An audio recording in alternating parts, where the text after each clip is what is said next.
Hi everybody, this is Deacon Bil from Sacred Heart Parish in La Plata, Maryland. I'm not too far from my parish right now. I'm at St. Ignatius in Hilltop, Maryland, here in Southern Maryland, at a beautiful parish that it is.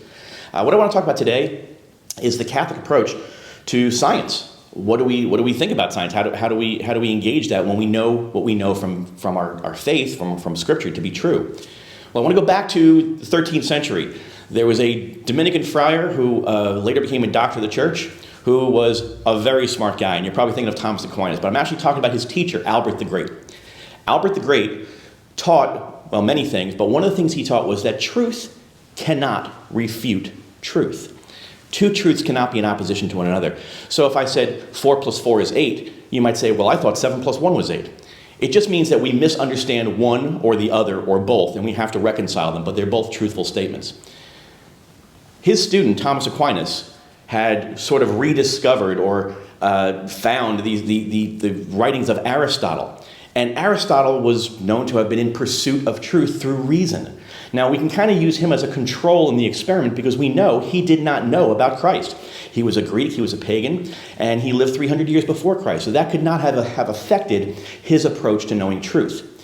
But the Christian tradition did know him, and the Christian tradition knew that truth comes through the Bible. So, very clearly, if we can see through observation that the world is 4.5 billion years old and the Bible tells us it was made in 6 days, well, we clearly misunderstand one or the other or both, but they are reconcilable. And that's our task really as Christians. In fact, when John Paul II became Pope, the first 5 years of his papacy, every Wednesday he would give an audience and a talk to the audience, a catechesis to the audience. And those first 5 years, they put them all together and they called it the theology of the body.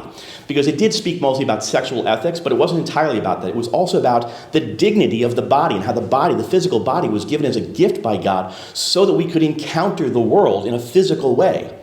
It's sort of like saying I get to know an author by reading his books. I get to know that there's a watchmaker because I'm wearing a watch.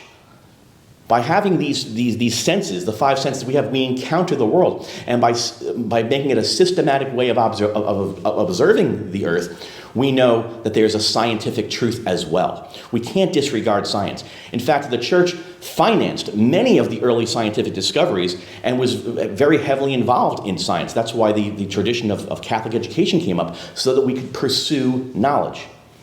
But what we do reject in the Catholic Church is the belief that science is the only way we can come to knowledge. That's called scientism.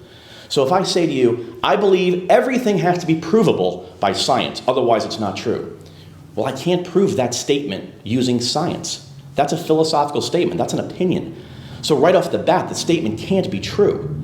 There's ways of knowing things that we're not going to be able to find out through science.